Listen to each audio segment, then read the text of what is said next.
Hello, welcome to Jijo Speaks. In this particular video, I'm going to deal with reading comprehension for the cat, the things that you should not be doing. I'll talk about three things, and I believe the three things are going to be very crucial, critical, and if you incorporate these in your preparation, incorporate these while solving reading comprehension, I'm sure that you will have a better experience with reading comprehension. But before we start the lesson, I want to talk about my course, which is VRC 1000. So check out that course, and then I'll see you. Before we start the video, let me talk about my course, VRC 1000, a course that is designed to ace the VRC section of the CAT. It is designed and delivered by me. This course is essentially the 70 core lessons. These are all pre-recorded lessons. You can see it here. It starts with getting to know about CAT, the skill set that is needed to ace the reading comprehension, different types of reading comprehension questions, reading comprehension application lessons, VA skill lessons, VA application lessons. You see that most of the lessons you can actually see a test. You take the test and then you watch these lessons. Once you've done that, there are strategy lessons. There'll be article doses where I'll share article for you to read, and there'll be my take on that article.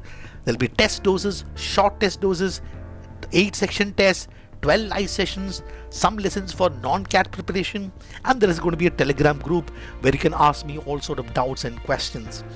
I will leave the link to this website. There you can watch a few of those videos here from the course, and you can check this out. And if you feel that this course is going to benefit you, do consider joining the course. I will love to have you as my student. Let's get back to the video. Okay, now let's get to the lesson, reading comprehension, the don'ts.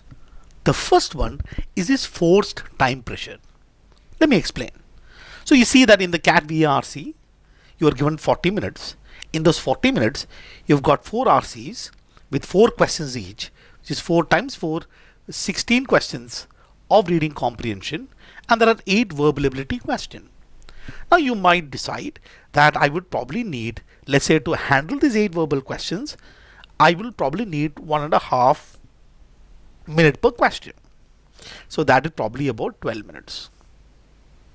If it devote about 12 minutes for the VA questions, which means for this 4-hour reading comprehension, I have 28 minutes. So each of those reading comprehension, one passage with 4 questions, I have 7 minutes. So we do all these maths. I also do this maths in some of my videos. If you check out, I've used this maths. Now here starts a problem. Now the next thing that you ask, okay, I've got these 4 questions, question 1, question 2, question 3 and question 4, which means I probably will have to spend, I don't know, a minute per question, 1 minute on each of these questions, which means I will have to read this passage in 4 minutes. Oh dear God, the passage is usually about 500 words. If I have to read 500 words in about 4 minutes, my reading speed has to be more than 100 words per minute. So let me focus on reading fast. That is what I'm going to talk about, this forced time pressure. I think that this logic, so far so good. I mean, you may decide that I will solve 3 passages. So maybe I'll get probably about 10 minutes per passage. Now, but I want to solve 4 passages. You say 7 minutes. So far so good. But then you go about doing this and doing this sort of logic here, saying that I need 1 minute per question. It's going to be a big problem. I'll tell you why. Reading, number one. My reading, I have to read at the pace of my comprehension. Now, there are a lot of variables. Sometimes the passage will have difficult words. Sometimes the passage has a topic that I don't understand.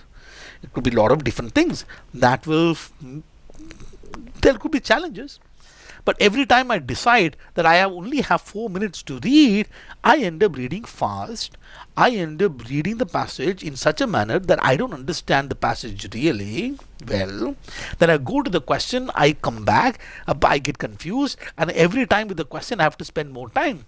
So this doesn't make any sense. This is not how you should be doing. I'll tell you how you should manage. Let me first erase all this in this. Where is it? Where is it? There you go. First of all, you need to understand something. This whole idea that I will take 1 minute to answer a question. Let's question that assumption. Let's question, why would I need 1 minute? Now, what does the question have? Question have a question stem, 4 answer choices, and where are we spending that 1 minute? Where are we actually spending? There are times when you read the passage, I've understood the passage, I understood the author, I understood the tone of the author, I understood the purpose of the author. In some cases, I can just answer this question in, let's say, 15 seconds.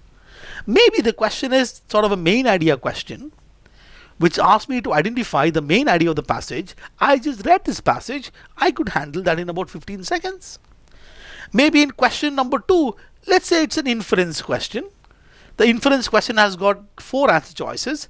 I can easily see by elimination technique that 2, 3 and 4 cannot be my author. My author had a very positive attitude towards the subject. These 3 answer choices giving me negative attitude. It doesn't make any sense. I would mark 1. My elimination technique is so good that I may even handle this particular question number 2 in, let's say, about 20 minutes or 20 seconds. Maybe question number 3 in 30 seconds. Question number 4, I'm getting really confused with two answer choices. I decide for the time being that it's not worth it. I'll just leave question number 4 and move on. Which means the idea that I have to spend here, this dealing with the questions, I have to spend 3 minutes, 4 minutes there, that is wrong. I should not having any forced time pressure. I will read the passage at the pace of my comprehension. I will read the passage once. I'll read the passage well. Right? That's what I'll do. After reading every paragraph, I'll understand what the paragraph is about. As I move on to the next paragraph, I can connect the ideas of the previous paragraph. I understand the structure. Then I go to the questions, and some of these questions I will answer without recalling from the passage. Some I do. So the point is, while we do all this logic and say that I probably need about 7 minutes per passage or 8 minutes per passage or whatever that is, don't assume that I have to spend a lot of time on the questions. It could very well be that I actually read the passage in 5 minutes and dealt with questions, 4 of these questions in about a couple of minutes. It could very well be that I read the passage in about 5-6 minutes. I managed 3 questions quickly, but one question I was very confused. I decided to skip it and move to the next passage. So let's not have any of this forced time pressure. Let's not do this. Okay, in your preparation, your focus is comprehension. Don't worry about speed. Focus on comprehension. Focus on understanding the passage. Initially, you will take a little extra time, but that is okay. You continue that effort. I'm sure that you'll deal with reading comprehension really well. This is sort of number 1. Okay. Number 2 is where to start. Should I start with passage or should I start with questions? There are many who start with questions, which means I have to let me look at the 4 questions.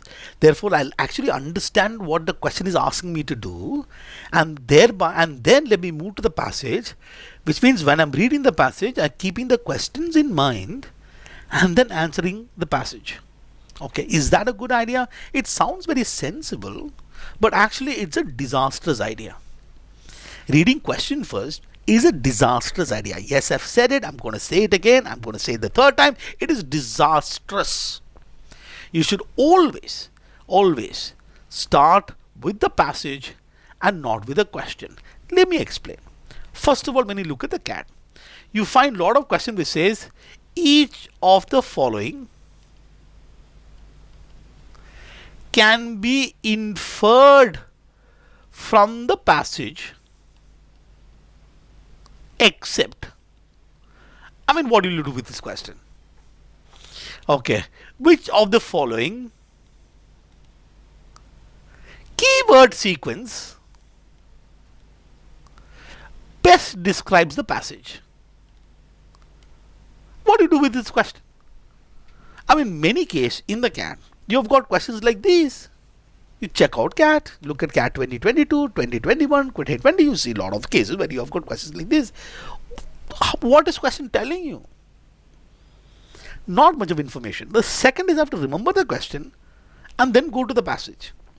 Now, the bigger problem is, So therefore, the way in which I read the passage, which is the core of it, everything that you need to answer the question is there in the passage.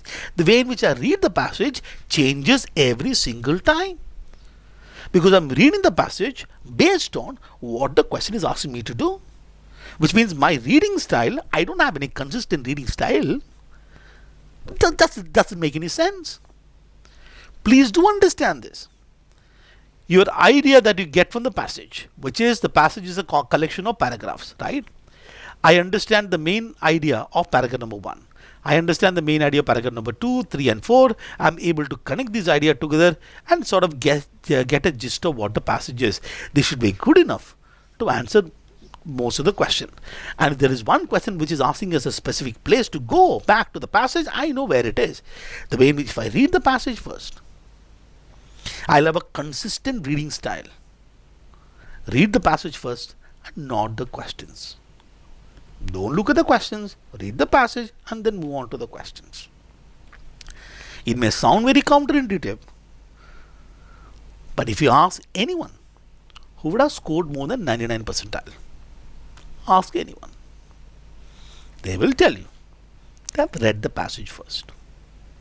There is no need to read the question first. Also understand, there are two people involved here. Oops. Let me erase a few of these things. There are two people involved. One, there's a person who wrote the passage. And there's another person who created these questions. When the person who wrote the passage is actually your friend, whoever this person is, the author, when they wrote this passage, the audience, the author did not want to confuse the audience. You may not be the intended audience of the particular passage, but the author didn't want to confuse the audience. The author wants to share, like, subscribe. That's what the author wants to do. But what is the role of question setter? You are the audience. 2 lakh people taking the cat. The question setter doesn't care about the majority. Question setter just wants some top 2,000 kids. 2,000 from this 2 lakh who've taken the test. The question setter is the one who is the person who's trying to trick you. And what you are doing is meeting that person first.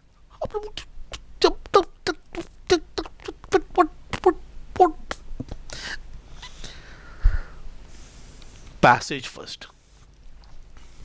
And third is we have very inconsistent approach. Sometimes we read the passage, we take notes. Other time we decide not to take notes. Sometimes we read the passage, we skim through the passage and then read the passage once again. Sometimes we properly read the passage. Sometimes we do, every single time when we do read the passage, we have a different approach.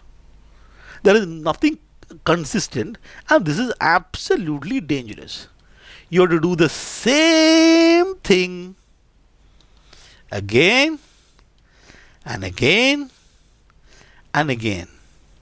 If you are taking notes, you take notes for every single passage that you do. If you don't take notes, you don't take notes for every single passage that you do. The way in which you approach, what do you do after reading one paragraph? The exact process that you do exactly after reading one paragraph, when you move to the second paragraph, when you move to the third paragraph, when you move to the fourth paragraph, whatever that process is, whatever that is, it has to be consistent today, tomorrow, day after tomorrow, till the day of the cat. So those are the 3 things. If you don't do this, you'll never improve skills. Bet on something, right? Bet on an idea of how to deal with reading comprehension. Whatever it is, bet on it. And then do it the same way again and again and again and again and again. So it has to be a process, a well-oiled machine. Okay, you cannot be changing things. That's what you guys do, right? That's what you do. Oh, this did not work out. Oh, let me try this. Oh, let me do that. Let me do this. But you stick to one approach and consistently do that. So those 3 things. Remember those 3 things. Don't put any forced time pressure while reading passages. Don't. Read the passage at the pace of your comprehension. Learn how to deal with questions. That we'll discuss later in terms of how to identify wrong answer choices. Okay. Number two, passage first, not questions. Passage first. And number three, don't have inconsistent approach. Have a sensible, simple, consistent approach. I hope this session, this video was helpful. Do subscribe, like, share. I want to increase the number of subscribers. I've been kind of, last 1 year I did not put any videos. This year I thought that, okay, let me revive my channel again. So please help me out. Well, let's get to 50,000. See you. See you in the next video. Bye bye.